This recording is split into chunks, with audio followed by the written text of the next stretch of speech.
Olá pessoal, bem-vindos novamente ao Modo Dev, nosso podcast sobre tecnologia, mais especificamente desenvolvimento de software. O nosso objetivo aqui é trazer conteúdos relacionados às nossas experiências ao longo das nossas carreiras, como também futuramente entrevistas e debates sobre isso que nós amamos fazer, desenvolvimento de software, vulgo programação. Meu nome é Álvaro Cantador, eu falo diretamente de Curitiba e como sempre também está comigo nesse episódio, falando diretamente de Lincoln, Nebraska, meu nobre amigo Eduardo Dias. E aí, Eduardo, beleza? Opa, beleza, Álvaro? Tudo bem, gente? Estou aqui com vocês. Vamos lá para mais um episódio.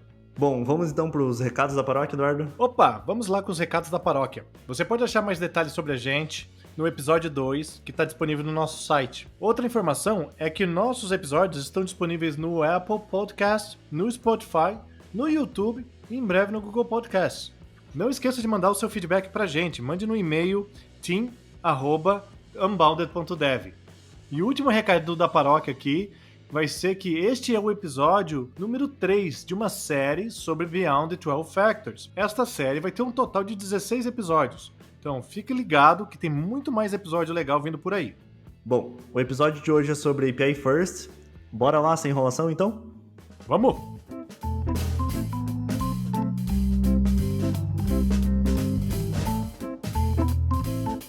O que é API First? Eu acho que essa é a pergunta que nós estamos tentando gravar faz 3 vezes aqui e a gente não consegue gravar isso direito. Então é a pergunta de $1 milhão. Álvaro, Definitivamente. o que é isso? O que é API First? API First, na definição mais genérica possível, é quando a forma principal do consumo de um produto é através de uma API. Esse, digamos assim, que é o grande observação, grande descrição do fator. Isso é bastante interessante, né, Álvaro? Porque quando a forma principal de consumo de um produto. Você pode desenvolver o seu aplicativo, você pode desenvolver o seu website, o teu serviço, o teu produto, ter uma interface gráfica, mas quando você desenvolve a sua peça de software, o seu produto de software, e a forma principal de comunicação que os seus consumidores têm com esse produto é através de API. Isso muda todos os aspectos relacionados à forma como você lida com o produto. Uma forma, eu acho que até de definir bem, que isso, como sempre, a gente até já falou no episódio anterior, não é algo novo, é derivado de algo que já existe. Esse caso, o que ele já é derivado é do Contract First, já é um princípio aplicado no desenvolvimento de software, principalmente pela galera da orientação a objetos, e ele permite você criar barreiras nos seus aplicativos, nos seus serviços, para a comunicação entre eles. Eu acho que o API First também é muito sobre isso. Aplicativos conversando entre si, serviços conversando entre si e a chamada entre eles. Interessante é que Contract First, como você disse, Álvaro, não é uma coisa nova. Ele existe há bastante tempo e até o próprio conceito de API First ou de APIs não é novo. A gente tem aí a questão do uso de web services no passado, com WSDL, SOAP. Com a evolução das arquiteturas, você viu como que simplificou o processo de desenvolvimento de APIs. Eu acho que com a transformação, com a simplificação da representação dos dados, com a representação das mensagens, com os tipos possíveis ou com as ferramentas possíveis, eu acho que tudo isso contribuiu para que existisse uma adoção em massa de serviços de APIs, né, desenvolvimento de APIs, o que levou ao desenvolvimento desse princípio de uma forma geral. Até na verdade, se você for pegar aí do passado, até você mencionou aí o WSDL e outros formatos, hoje como é fácil, sei lá, com 3 comandos você consegue instalar um Express, fazer um endpoint e retornar um formato JSON que é consumido facilmente em qualquer aplicativo Android, qualquer aplicativo iPhone, qualquer web app. Então você vê como ficou mais user-friendly, vamos dizer assim, para o lado do desenvolvedor, executar esse tipo de padrão, essa filosofia de API First. Isso não é somente no Node, né, Álvaro? Porque o Express é um servidor web, é um web server para o Node, mas hoje, para desenvolver um servidor web, é muito mais fácil em qualquer linguagem. Tanto o .NET, já tem o Kestrel aí, tem em Python você tem outros, e você tem vários frameworks que permitem você expor um servidor HTTP que facilita o desenvolvimento de APIs. Se você for ver bem, até na verdade, teve o surgimento dos micro-frameworks para todas essas linguagens. Um exemplo do Ruby aí é o Sinatra, que você consegue fazer, é um tiny framework minúsculo, que você consegue fazer endpoints para expor. O próprio C Sharp você consegue também ter uma certa flexibilidade para fazer esses web servers de uma maneira fácil, e o tratamento disso, a questão de parâmetros, contexto, enfim, tudo que envolve isso ficou muito mais simples. Alguns dos benefícios de utilizar API First ou Contract First é permitir você fazer prototipação muito rápida. Você consegue desenvolver, com o uso desses micro-frameworks ou com o uso de ferramentas já disponíveis nas linguagens ou nas plataformas que você utiliza, poder criar uma API muito rapidamente. Hoje isso é transformador, comparado com antigamente, onde você tinha um processo muito mais demorado e gradual para poder chegar e fazer o release do seu serviço. E com isso, ele liga diretamente a um outro benefício que é facilitar o continuous delivery. A testabilidade do teu produto nesse tipo de interface, ele é muito mais simples, ela é muito mais acessível. Se você comparar uma API first com uma interface de usuário mais complexa, cheia de portabilidade, responsabilidade, eu tentando traduzir agora foi horrível, né? De ser responsive e ter tudo isso é muito diferente. Então fica muito mais simples para você poder testar, poder integrar no seu processo de continuous delivery, se você for API first.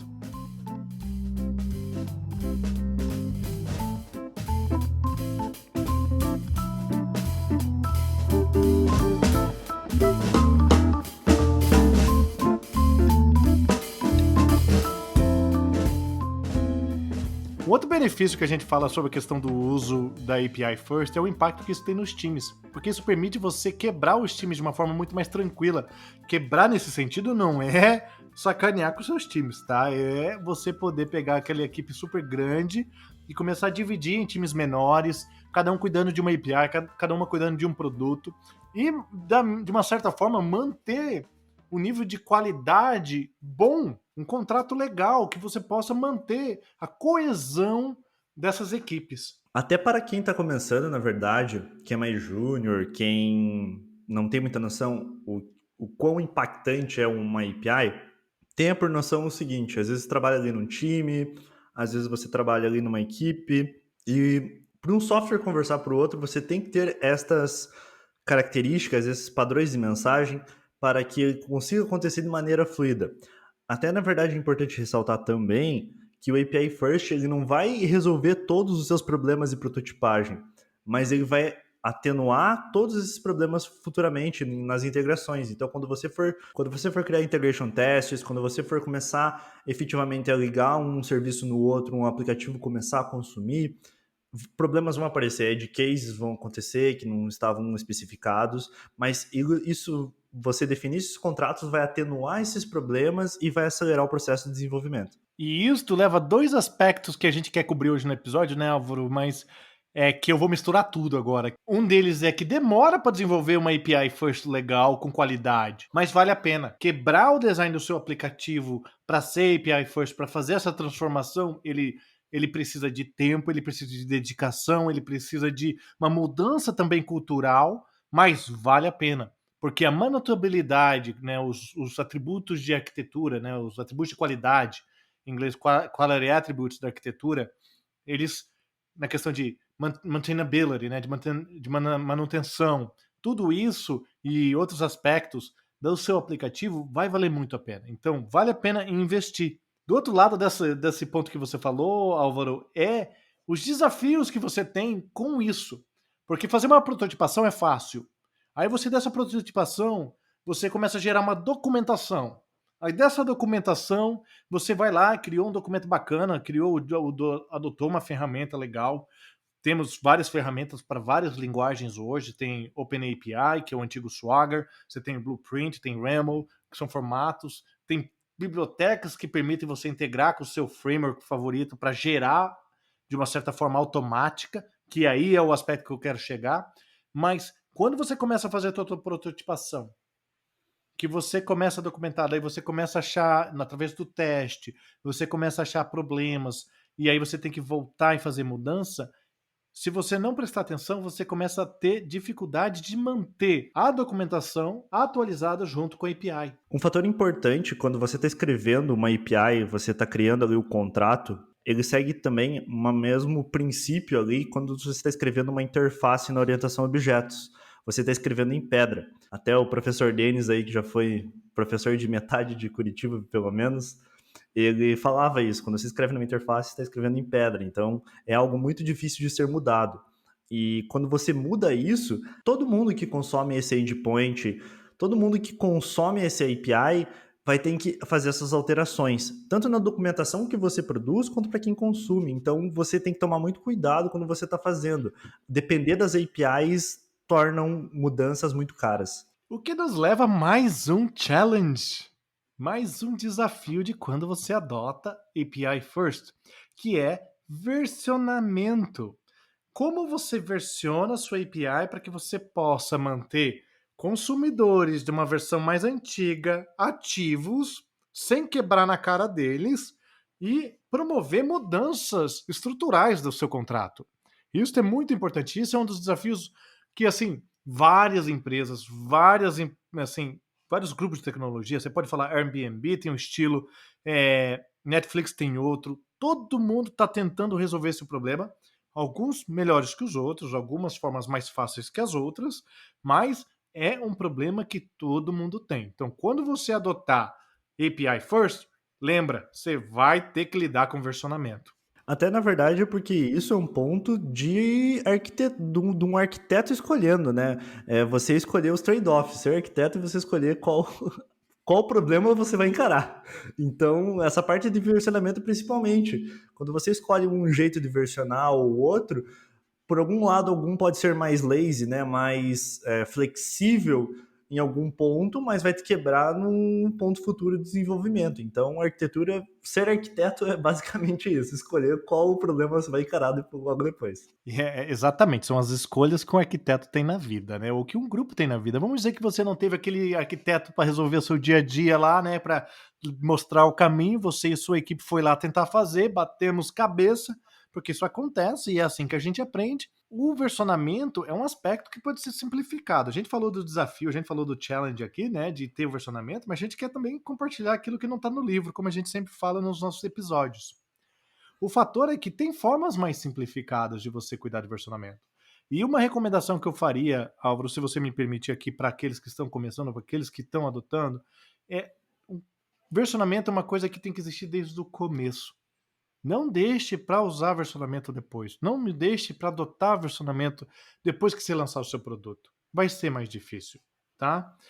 Então, use versionamento desde o começo. Se você está fazendo no Path, versão 1 barra serviço barra endpoint, não tem problema. Muita gente vai falar, mas eu uso REST, né?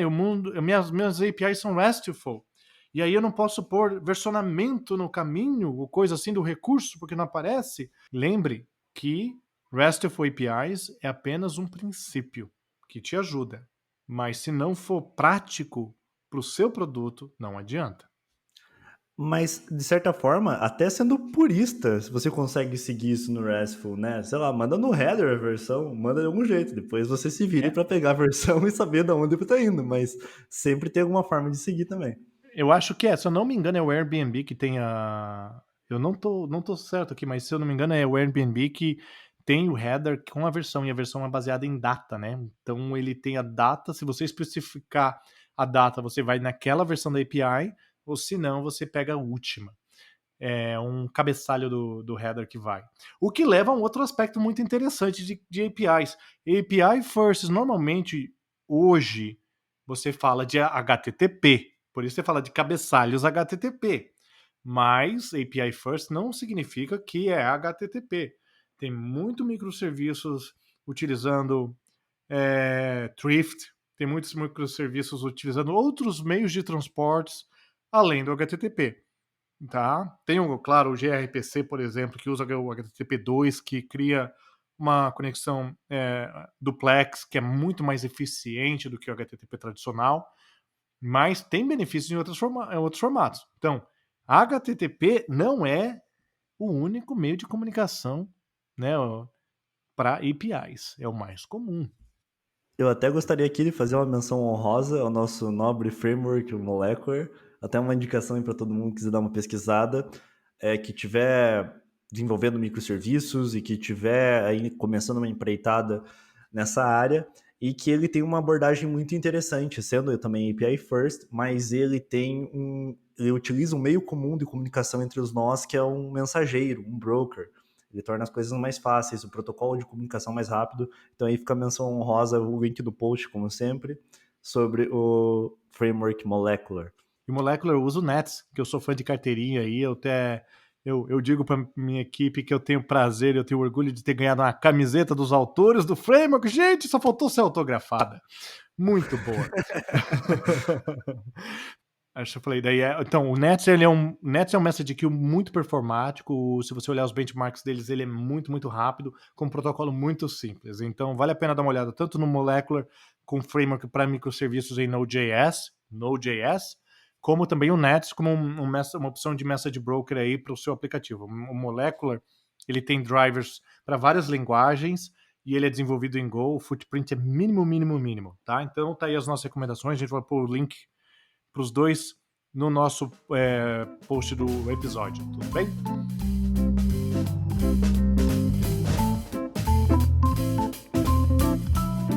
A gente falou bastante coisa, que a gente foi e voltou. Eu falei que eu ia estragar o episódio, né, Álvaro? Mas vamos lá, vamos tentar voltar à nossa pauta de uma forma organizada. Uma coisa que a gente comentou aqui era que vale a pena desenvolver API, mesmo que tenha um gasto maior, um custo maior, porque vale a pena.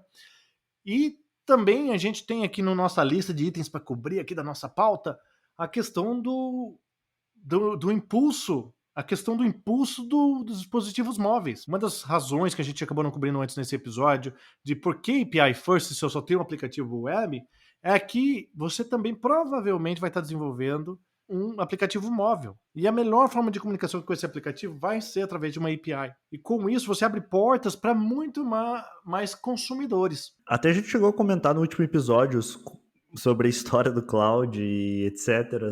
Mas é que ali por volta de 2012, 2013, começou a aparecer os smartphones, começou a aparecer os web apps, começou a aparecer frameworks que suportassem isso. E nessa época começou a se falar muito mais sobre a API em si, né? Utilizando o padrão RESTful, utilizando JSON.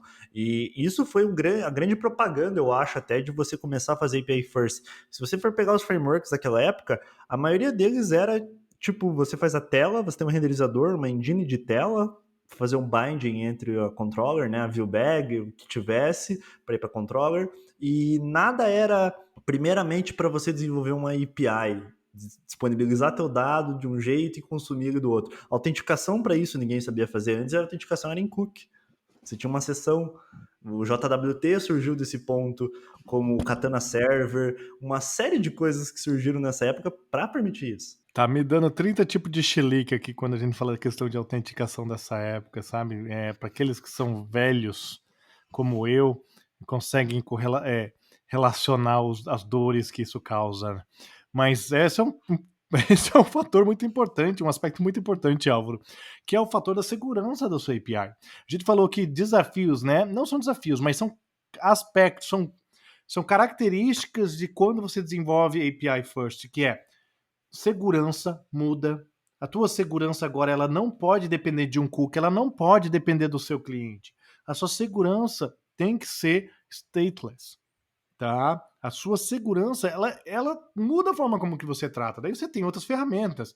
Você tem JWT, você tem vários recursos nessa área. E com a mudança de como você lida com a segurança para uma API, vieram vários padrões por causa das integrações. Agora, conectando a segurança com aquele aspecto que eu falei de ter vários consumidores, um grande exemplo disso é como o Facebook, como o GitHub, como esses aplicativos utilizaram as suas APIs para aumentar o seu ecossistema de aplicativos integrados, de aplicativos embutidos, tudo isso de uma forma segura, né? Então você, por exemplo, vê aí com isso o surgimento de padrões de autenticação como o OAuth2, o OpenID Connect, que estende o OAuth2. Então, a sua forma, quando você for desenvolver o seu aplicativo, Você tem que escolher muito bem a sua forma como que você vai autenticar. Se você está desenvolvendo um produto que precisa talvez de single sign-on, o Auth2 pode ser uma forma de você chegar lá, tem SAML também. Então, ter bastante detalhe nessa questão de segurança, na questão de autenticação e autorização da sua API. E com certeza vai valer um episódio extra, até porque sobre as nossas desventuras e aventuras com o Auth2 aí nos últimos meses, últimos anos, e também sobre as polêmicas, porque o Auth2 tem muita gente que desce a lenha nele e projetos que abandonaram os padrões, enfim, com certeza aí tem um episódio inteiro só sobre autenticações e Auth2 e Federation e todas essas coisas relacionadas à autenticação. Olha que bonito, olha só. Vamos ter episódio pro resto da vida. Também parte do aspecto de API First, que a gente está falando desse princípio, né? Vamos trazer tudo junto aqui, né? A gente falou de várias coisas, a gente falou de alguns desafios, o que é API First. Então, quando você tem essa mudança da forma principal de distribuição, de consumo do seu produto. Então, bacana. Isso lá, põe um check bacana.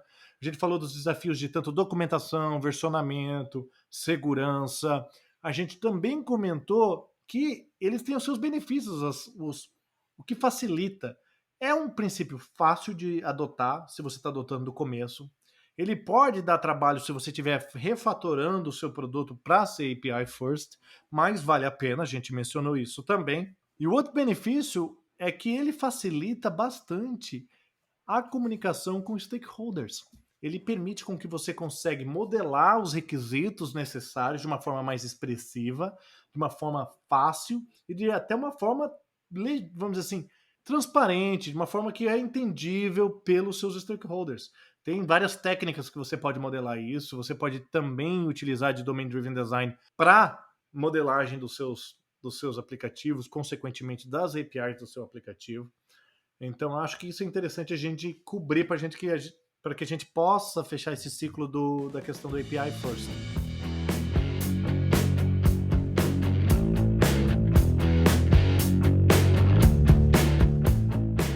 Então, Álvaro, para a gente fechar o episódio de hoje, a gente viu sobre API First. A gente vive o API First no nosso dia a dia, né? Então é uma coisa muito interessante, porque o quão ele tem nos ajudado, o quanto ele tem sido importante nas nossas vidas como desenvolvedores, eu creio que na vida de todos os ouvintes aí também. Eu posso assegurar certamente que o API First já salvou o projeto já que eu participei, possibilitou projetos também, que às vezes não eram tão viáveis de alguma outra forma, mas que ele acabou trazendo ali a agilidade necessária para ser desenvolvido e definitivamente no livro do Beyond 12 Factors ele fala, né, que pays enough dividends to make it worth your time. So, você realmente, ele dá um esforço, ele dá um trabalho, até para você passar para isso para os outros desenvolvedores, para os outros times, mas depois que aquilo está estabelecido, vale 100% a pena. Eu concordo com você, eu não vou mentir, já tive a minha pele salva mais do que alguma vez por ter adotado o API First, e eu espero que ele possa ajudar todos vocês aí, pessoal, que você possa ter usufruído da nossa conversa de hoje. Qualquer coisa, mande seu feedback pra gente pelo e-mail team@unbounded.dev. Eu ainda tô aprendendo como falar o nosso e-mail aqui, é incrível. Eu também. Vai demorar um século para isso, mas não tem problema não. E mais uma vez, obrigado a todos aí. Obrigado, Álvaro, por mais esse momento, mais esse bate-papo aí. Que vocês não têm ideia, gente, o quanto tempo a gente demorou para gravar esse episódio. Mas saiu. Tá lá. Até mais. Obrigado. Obrigado, gente. Tchau, tchau.